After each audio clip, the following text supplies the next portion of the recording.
Most of the scholars bear witness that this is the time. This is the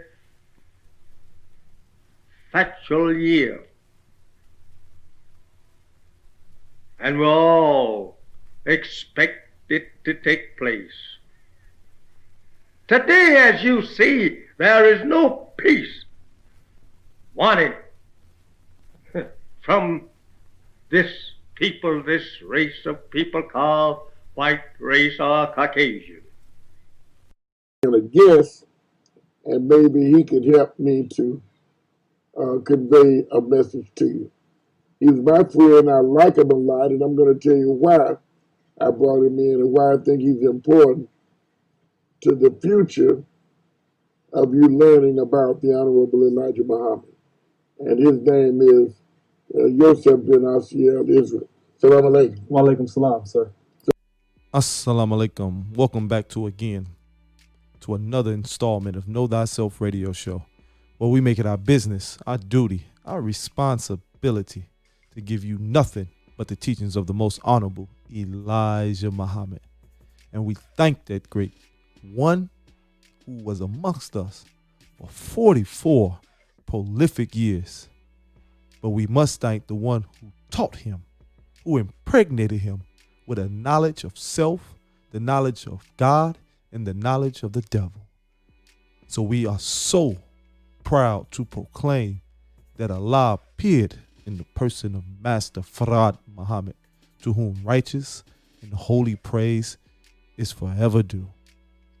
And again, as your brother, your friend, who is so blessed, is so privileged to have a platform that I am able to come on and bear the complete truth to the majesty of the most honorable Elijah Muhammad and his teachings that have a transformative nature for the black man and the woman, not just here in America, but across this whole planet. Now, today it's a very beautiful conversation that we're going to have, because we're going to talk about the topic that has been kind of dominating the news for the past 2 weeks or so.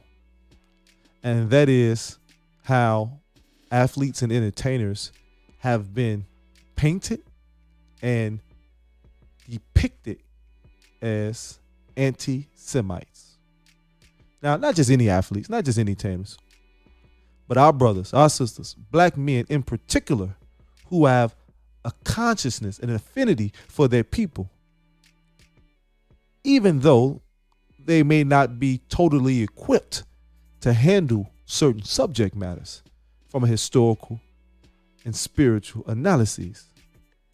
But the sheer desire alone to detour the conversation from ignorance, from sport and play, from us just being in a perpetual cycle of children who are easily distracted and manipulated to speak to the masses or the multitudes of their following, to proclaim a sense of righteousness, a sense of identity, and a sense of culture that has been missing. So, Deshaun Jackson, Steven Jackson, Ice Cube, and in particular, one that we're going to be mentioning today, our brother Nick Cannon, are all lumped into one boat of this whole anti-Semitic paradigm that has been falsely attributed to our black brothers.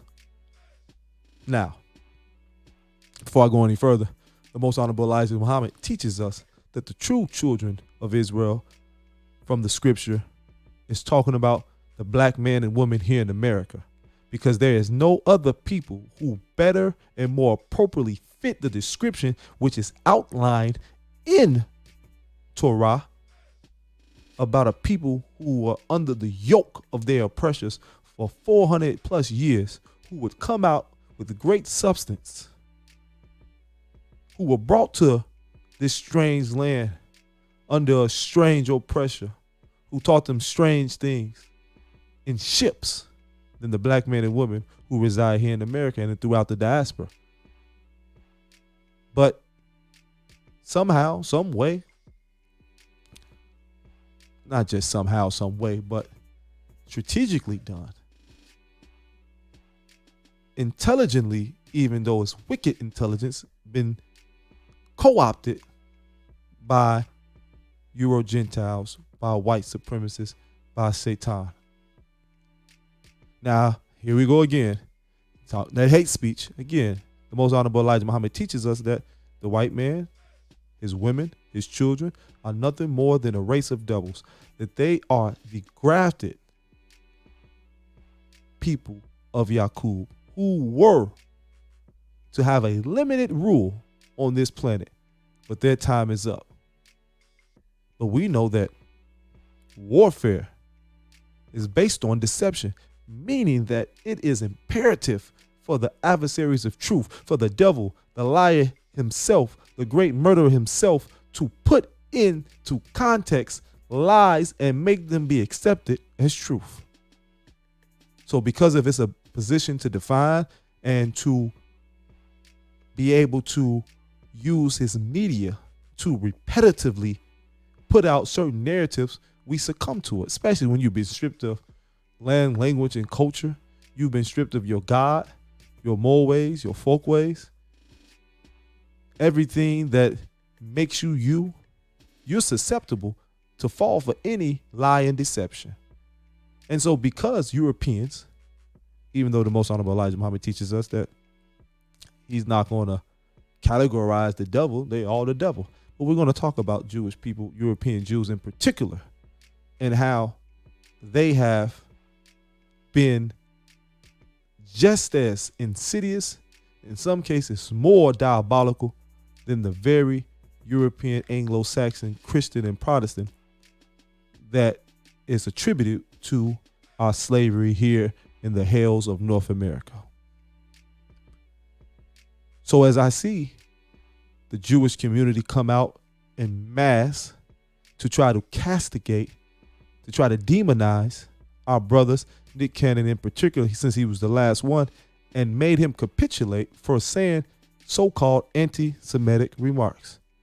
Now, what are these anti-Semitic remarks that Nick Cannon has been described as saying?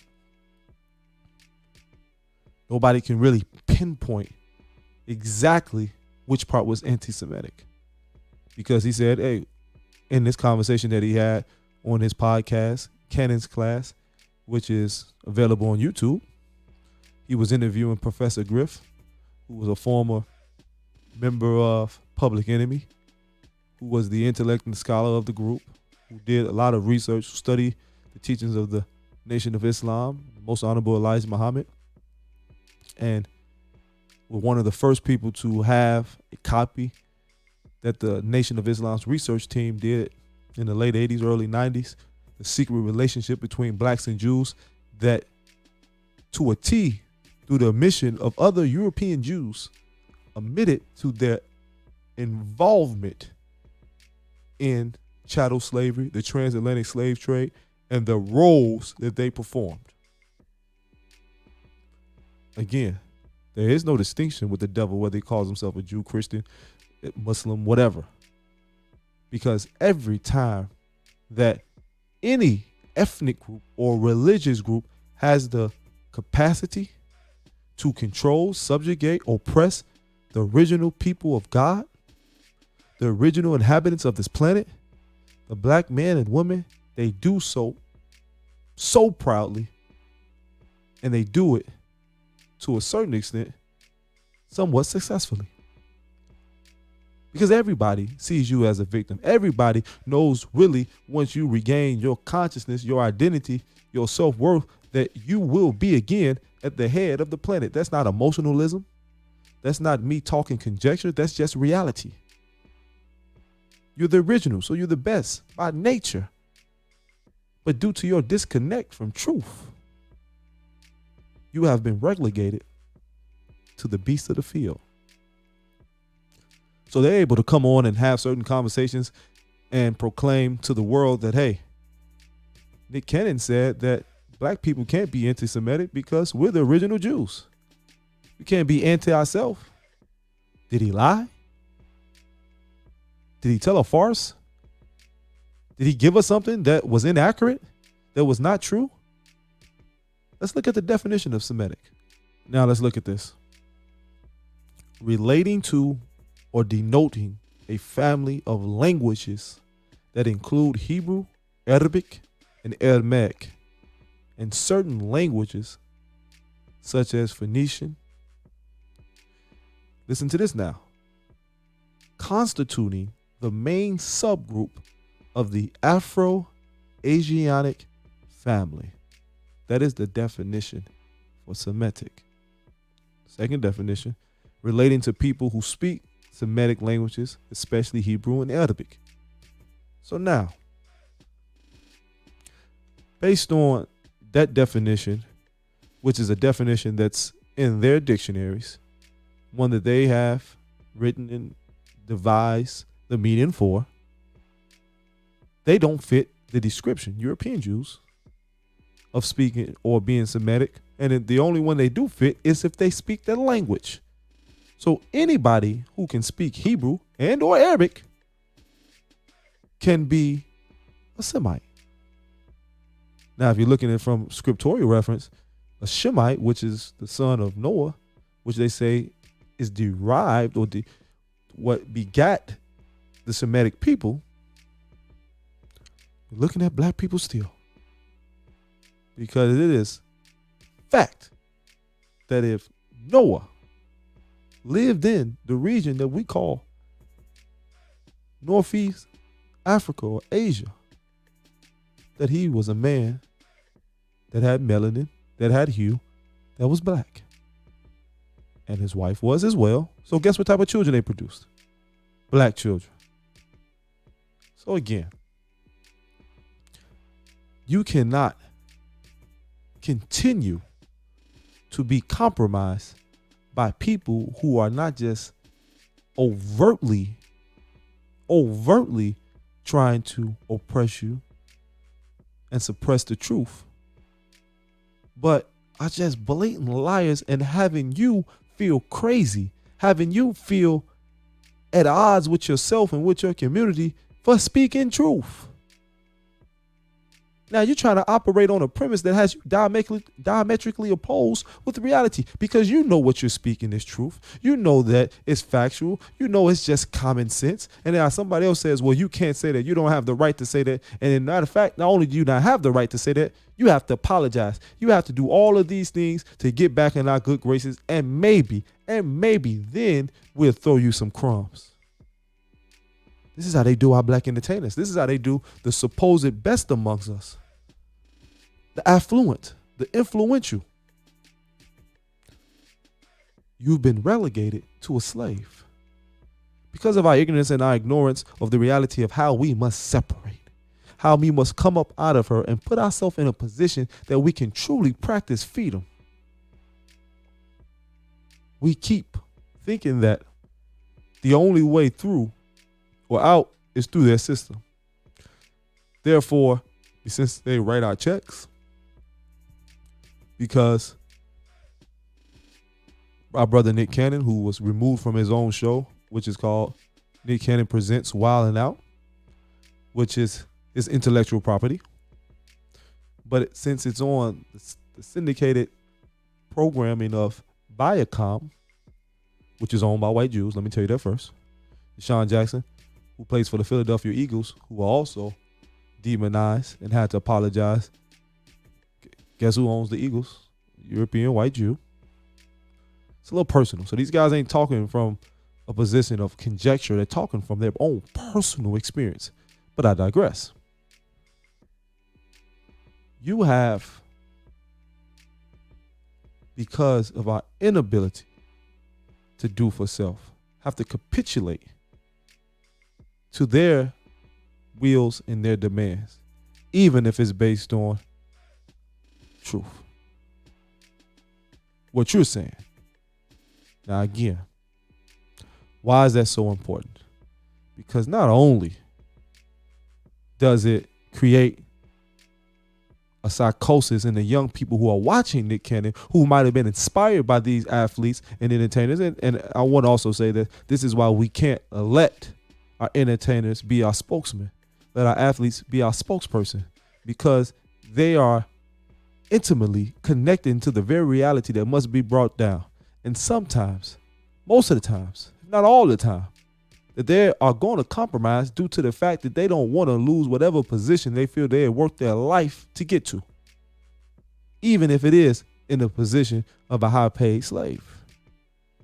But you see that at the very end of the day, that you don't even have dominion over what comes out your mouth, let alone all of the things that you have acquired over your lifetime. Because we are in a place where ownership is non-existent. And the facade of the things that we do feel we own, or we present to the public as if we own, when it all comes down to it, we see we don't anyway. Because you couldn't have told anybody that Nick Cannon wasn't the owner of his platform, Wild 'N Out, and other ones. But as you see today, and it's evident that somebody was writing his check. Because we feel almost to the point that we almost know that the only way to be successful is if we are in their system, operating under their rules and guidelines, meaning that there are no rules for them, but for you, the rules are whatever they choose it to be at that particular moment to their benefit. And it's always at, guess what, your detriment. So they had Nick Cannon apologize after they deprived him out a lot of his resources and gigs that he was doing. But not only did they do that, they made him pull from his Cannon Class YouTube page every interview that even mentioned Judaism or Jews or anything that was black empowering. Professor Griff had to go. Tariq Nasheed interview he did had to go. Reza Islam, who was a member of the Nation of Islam under the Honorable Brother Minister Louis Farrakhan, had to go. Western Regional Minister Tony Muhammad had to go. And any other interview of that ilk had to go. See, we got to come to a point where we don't play both sides. That we understand that a stand must be made. See, if you're going to enter into the battlefield, if you're going to take on this work, you have to do so with the reality of knowing that there is no coming back. We must know that. We must accept that and still take the position based on truth. Now, I want to play for a moment a brief part of an interview that they made him put up now, him being Nick Cannon, that is, having a conversation on his Cannon Class, apologizing to his remarks and the things that he has done and his best ability to inspire and motivate and educate his people, to a white European Jew who can't even hold a candle to the type of brother Nick Cannon is. But because of their power and their dominance that we accept, has to essentially be on his knees begging for forgiveness. I'm going to play a quick part. You know, the conflict and ultimately the pain that I caused.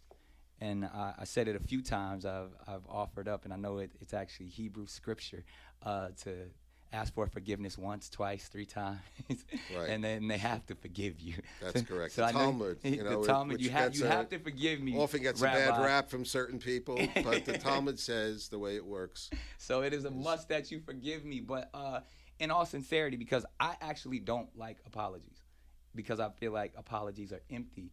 Because in that sense, you can say sorry as many times, but if you don't learn, if you're not corrected, and then you move forward, there's no growth, there's no healing. So that's why, and we'll get into this right now, and forgive me for my long-windedness, but that's why I felt like I'd rather sit down with someone of your stature to really correct me. So I believe more than saying I'm sorry, which I am. I'm sorry for causing pain, hurt to people. But I need to learn how not to do that anymore. Right. And that's why I appreciate this discourse. We've already talking, but we're gonna get to it. But my first question for you.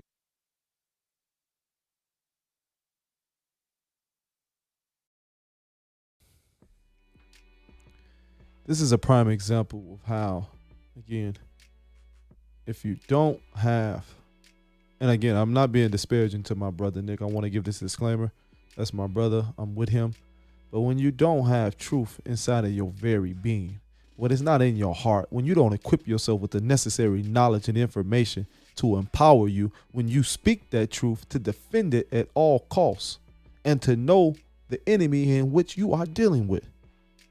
Now, again, you're going to say, in reference to Talmud, that forgiveness is key and essential, and that you must apologize for the hurt and pain that you've caused for saying something as simple as that we're the original Hebrews.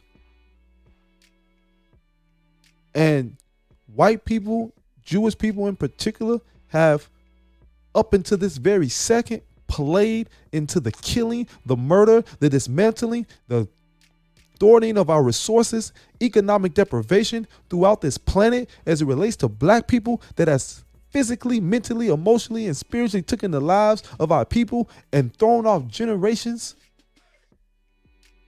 And yet still they don't have to offer up even acknowledgement.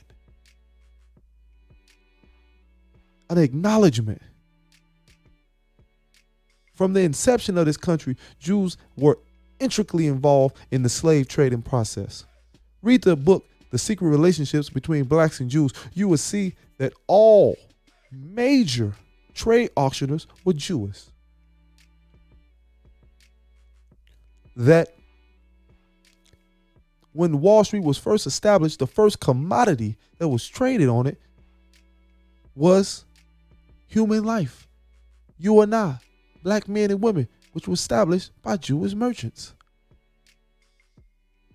The Ku Klux Klan, who supposedly hate Jews, were the architects of the robes and sold them to the Ku Klux Klan and made them in a lot of instances.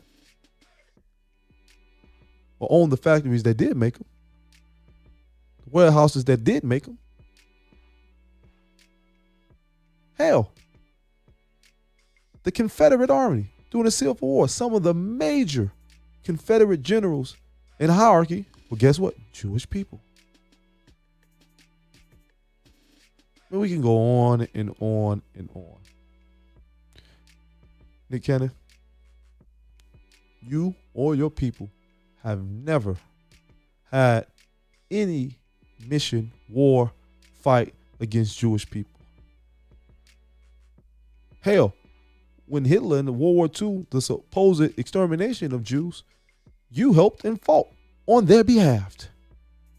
You look at Normandy and a lot of those battalions that were black led and ran because they thought you were cannon fodder, and they used you as the front to fight the front lines. And you signed up because of your benevolence and your righteousness, that you didn't want to see anybody on the planet oppressed. So you wanted to go to World War II, to Germany, to France, to fight against those evil Nazis, because that's what you were indoctrinated with. But they don't tell you that Jewish finance backed monetarily Hitler and the Third Reich. That it was Jewish generals inside of the Third Reich. So again, when are we going to start telling the truth? So again, this isn't me about to go tit for tat about what they have done. Because you're going to have some people on the other end say, well, Jewish people, Anti-Defamation League, and other different Jewish political figures helped in the civil rights movement. Sure, I'm pretty sure they did. But again, we only get white involvement, white help, when it keeps us in a subservient position. Because we were fighting for integration, because we were fighting for a better seat in the house, because we were fighting to be just a more comfortable slave, of course white people will help that. Because we're like pets to you. So it was like you feeding your dog. You didn't see us as equals. You didn't want us to have independence. You didn't want us to have a nation of our own. You didn't want us to be able to run our own government. No, nobody's helped us done that. I'm speaking from the vantage point of a people who went to Israel to reestablish themselves as the original Jews and was fought tooth and nail about that reality. Until a compromise was being made and said we would integrate into the masses of Israeli citizenship and society, was certain concessions made. But again, a lot of our autonomy was given up to those agreements. So again, no white people, not Jews or anybody else, is going to work on your behalf when it comes to your freedom, when it comes to true knowledge of self, when it comes to having your own identity and your own culture, because that's the nature of the devil. Now, I want to go to give better context, because this is Know Thyself radio show where we give you nothing but the teachings of the most honorable Elijah Muhammad. Though it is articulated through me, the root goes back to the messenger. So I want to go to Message to the Black Men in America. Page 122. Serpent. Now listen to this. That old serpent called the devil and Satan, which deceiveth the whole world, Revelations 12:9, is a person or persons whose characteristics are like that of a serpent snake. Serpents or snakes of the grafted type cannot be trusted, for they will strike you when you are not expecting the strike. Let us refer to Genesis. Then shall be a serpent by the way, an adder in the path, that biteth the horse's heels, so that his rider shall fall backward. Genesis 49:17. Now, does that sound like somebody that we know? Does that not perfectly characterize the devil and his ways? And how, because we are so naive, because we are so ignorant and unwilling to accept the reality of the devil, we get caught off guard all the time, because we ignore the fact that you cannot trust them and they are waiting for the opportunity to strike. This is what befalls us. So I implore you, all of us, to take a more critical look at the messenger's teachings, so that we can dissect this in a more intelligent way and then equip ourselves with the necessary knowledge and information that is needed to enact our freedom. And so that we don't continuously send our people, most importantly, our children, out to be slaughtered. Whether it be physically, whether it be financially, whether it be mentally, intellectually, psychologically. We are at a point where a decision has to be made. We are at a point where a stand has to be taken. And if we don't put ourselves in a position where we are able to produce our own justice and to be able to implement the necessary system that protects us from outside forces that are hell-bent on our destruction, then the example with our brother Nick Cannon is going to be minuscule in the reality of what is to come and what is to reemerge. So I want us to take a critical look at that. Now I want to play a little bit more of this interview. I want you to hear this part.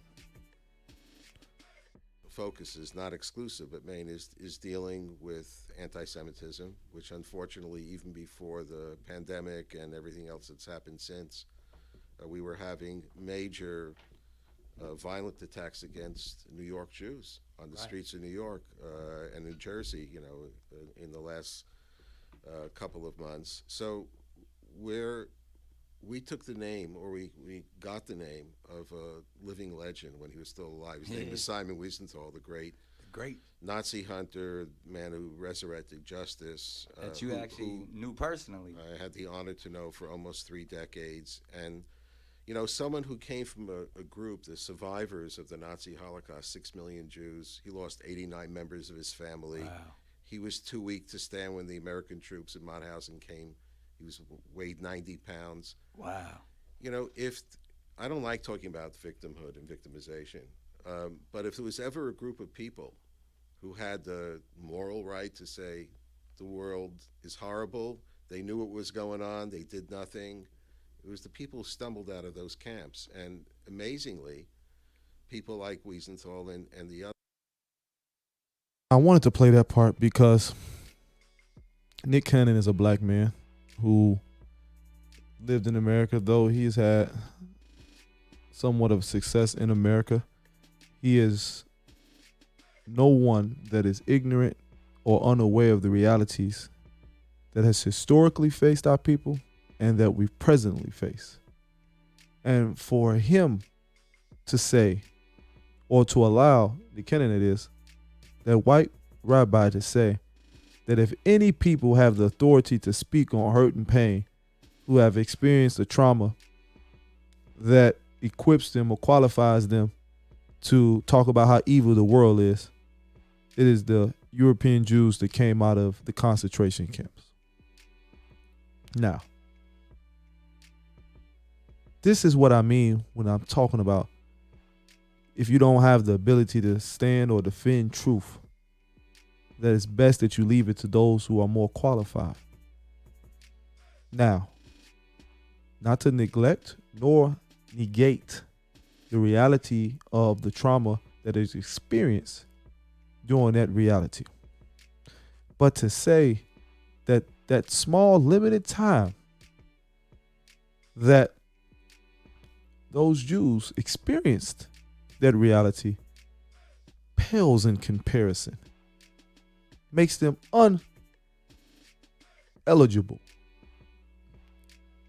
ineligible to be a spokesman on the hurt and pain and the trauma and the victimization that has been placed on the people in this world. The only one who has that authority, has that right, is the black man and woman, the one in particular in America and throughout the diaspora. You've went 400 plus years of subjugation, castration, chemicalization. You've been hung, you've been burned, you've been cattle progged, you've been beaten into submission, you've been buck broken, you've been molested, raped. Everything that you can imagine that is horrid and despicable has been done to you, and it's still being done to you. We see continuous cases here in America of our brothers and sisters who have been hung.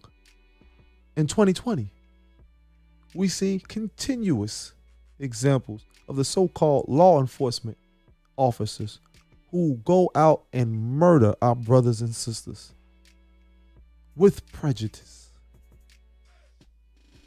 We see on and on and on.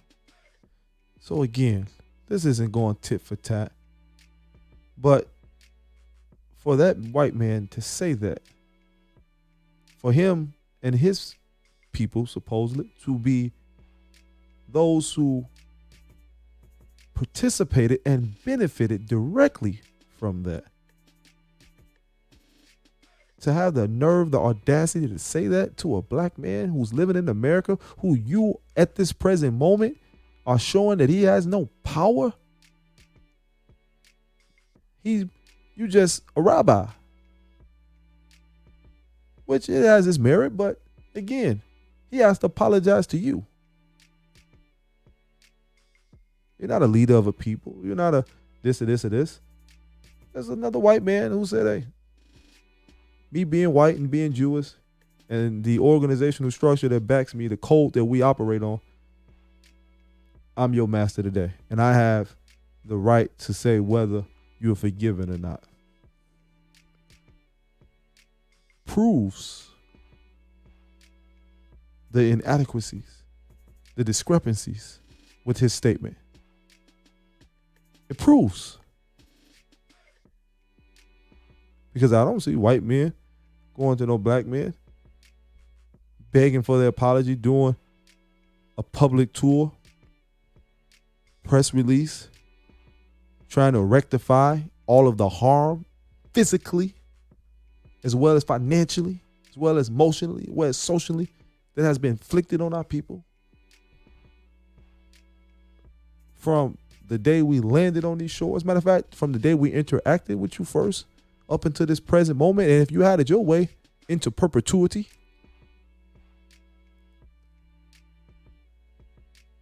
Again, if you don't hold on to these teachings, if you don't look to those who have inculcated these teachings in their very life and are motivated, operated, and inspired by the God and his messenger, you will forever be a slave, irregardless to how much money you make, how much fame you accumulate, how many followers or fans you may develop. You're going to always be in a position of servitude. Is a generational difference. Let me explain why. The notion of self-discovery, someone who's serious enough to want to look into many different faiths and religions and self-awareness, it's important to someone like you. All of those things, including maybe the discussion that you had with Griff. Mm-hmm. If you had had it in a coffee shop or over dinner, that's Right. one thing. Right. But as we spoke about the feather story, Yeah. you're in a totally different level. I got to be responsible for all the feathers that I put out there. Right. You're studying and discovering in real time. Yes. And of course, one of the reasons why, and it's tragic that so many people reacted to what was said in that program is, it's all over social media from other folks with other intentions. And they put it together the way that they want to put it together. I mean, if you could take 90 minutes, people are going to chop this up. People are going to chop what we're talking about right now. Can we charge them for it? Yeah, I know, right? We get some kind of publishing or residual. But it's going to be one of those things where you can make it's just like our books of faith, that you can make it say whatever you want it to say. Right. So when we talk about intention, and I remember also when the announcement came about the Million Man March and that the theme would be repentance, a lot of people in the Jewish community hoped and prayed that would be the beginning of a new chapter with Farrakhan. But it turned out that it absolutely was not. And the part of the deep concerns that we have is because he exudes a kind of image of real leader, courageous, parentheses, doesn't care what the white man says about anything, which is, I can relate to people saying, well, I want to hear more from this guy. Right. But on the overall stage of things, someone, who went to Libya when Gaddafi was running that show, got $5 million, from him, just recently was in Tehran, in Iran, with the Ayatollah's people, who are brutal, who throw gays off of apartment house, a 7th story. So. And that's the thing, I would love to set the table again, because I know we can. We'll reboot it another way. Just to finish the thought, though, and Farrakhan he sees himself also as a global leader. And more often than not, we see him sort of showing up with folks who really hate America and maybe the idea of America. And that's also a source of concern. And that's the thing, and that's what I wanted to say about. Now let's look at this. I wanted you to hear that part because I think it's so imperative as we give context to the rest of this conversation. Now, this is about 18 minutes in, an hour and 40-minute conversation. As well as it was apparent that from the outset of this dialogue, it was to show the nature of submissiveness of Nick Cannon and to have a nature of dominance by the Rabbi Abraham Cooper, who again is there to punish is there to wag his finger, so to speak, at Nick Cannon for making such audacious claims that he feels incites violence. But it wasn't, again, 20 minutes into an hour and 40 minute long interview that real persona and purpose would emanate through this rabbi's rhetoric. And that's why they had to bring up the Honorable Brother Minister Louis Farrakhan, because again, white people, in particular, those who run the media, those who run the entertainment realm, those who have a stronghold on the influence of our impressionable young minds, do not want you to feel comfortable lifting up, listening to, and connecting and resonating with the Honorable Brother Minister Louis Farrakhan, who would lead you to the Most Honorable Elijah Muhammad and the message of Almighty God Allah.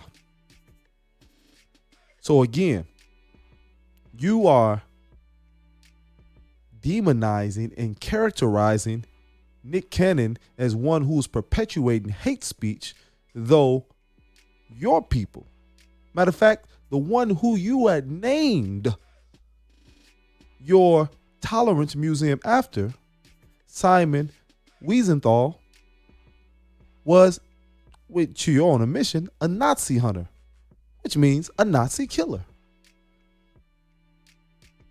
The same man who was said that history would go down knowing that the Nazi was not able to kill millions of people and get away with it. And him and other Jewish, Nazi Israelis, and other people made it their prerogative, made it their business to go all across the globe finding and hunting and murdering Nazi officers and members. But we can't even bring up our oppressors.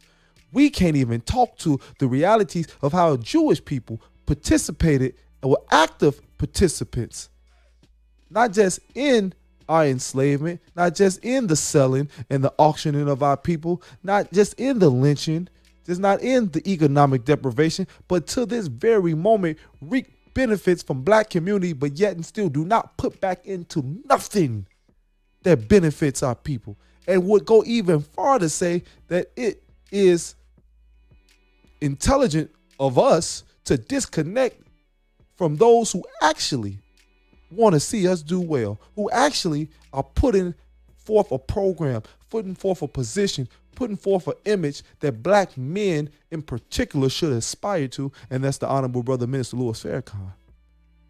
Now you are going to say that he is a hater, that he is a bigot, that he is equivalent to Hitler, and the Honorable Minister Louis Farrakhan has never killed, harmed, or ordered anybody to ever be touched. And you have the audacity to equate him to a Hitler when you and your people to this very moment are still killing our people? The hypocrisy. This is why what Nick Cannon has done, though I stand with my brother, I love my brother, I respect my brother, is dangerous because it does two things. It creates a wider divide between us and our people. It shows that our entertainers will not be accountable to their word and their position they take, even when it's based on black empowerment, even when it's based on truth, even though it's based on accuracy, even though it's based on things that we can actually prove with science. Even their own historical documents bear witness to the claims that he has said. Even though you have all of that fact, you still capitulate, you still compromise, you still reduce yourself to a buck-broken slave. And I mean this so respectfully.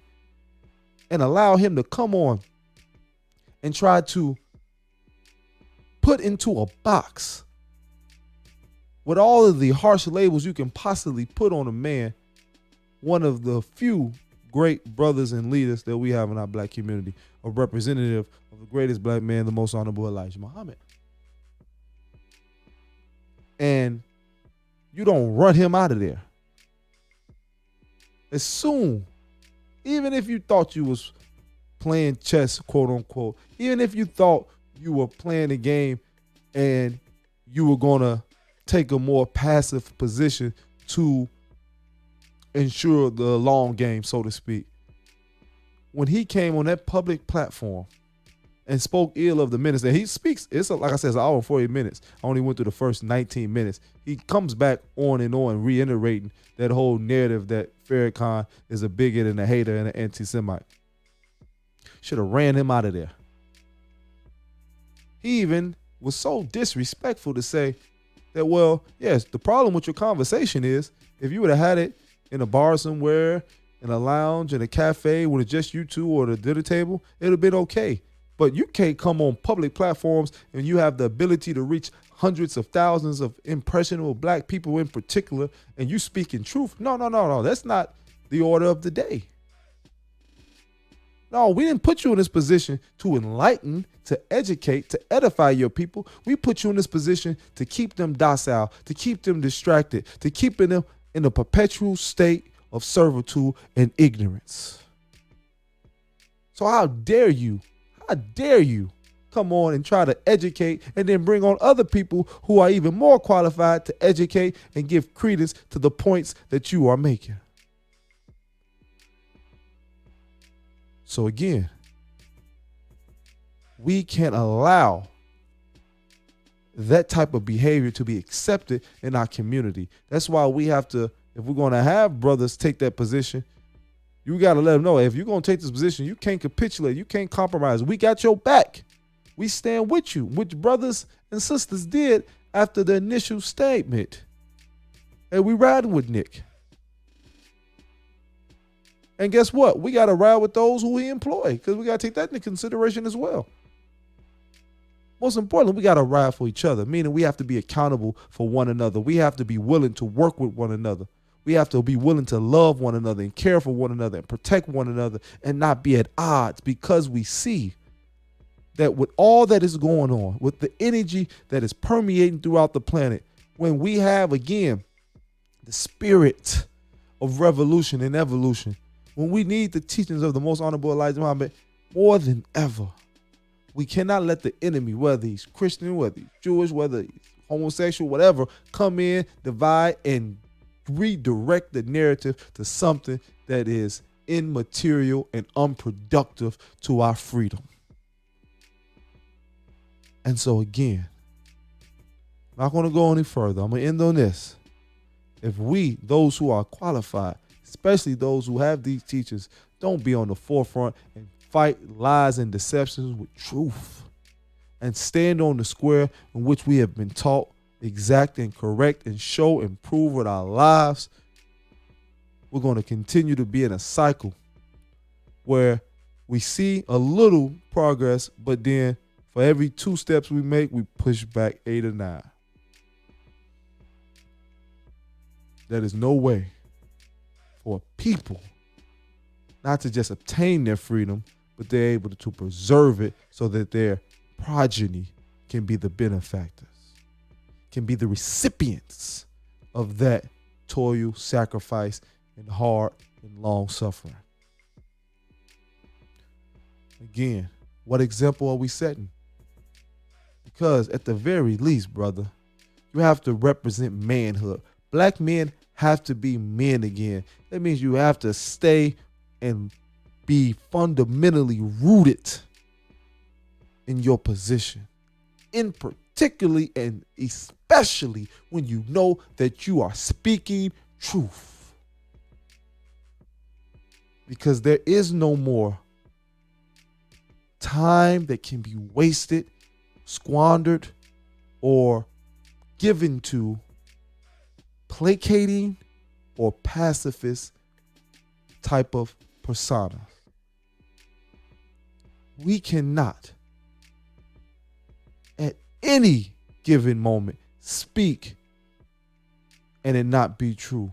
Or if we speak truth, go back on our word because it put our lives in an uncomfortable position. Nobody asked Nick to take this position.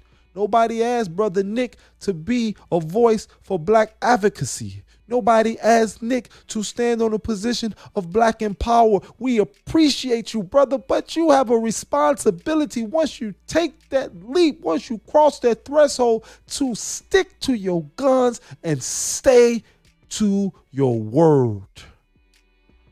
That's manhood. That's accountability. That's integrity. And that is what's most needed more than any time in our history. That is the example that the Most Honorable Elijah Muhammad gave us for 44 prolific years. And that is the example that we must emulate and replicate in this day and time. Thank you for listening. As I leave you as I greeted you, in the words of peace and paradise, Assalamu alaikum.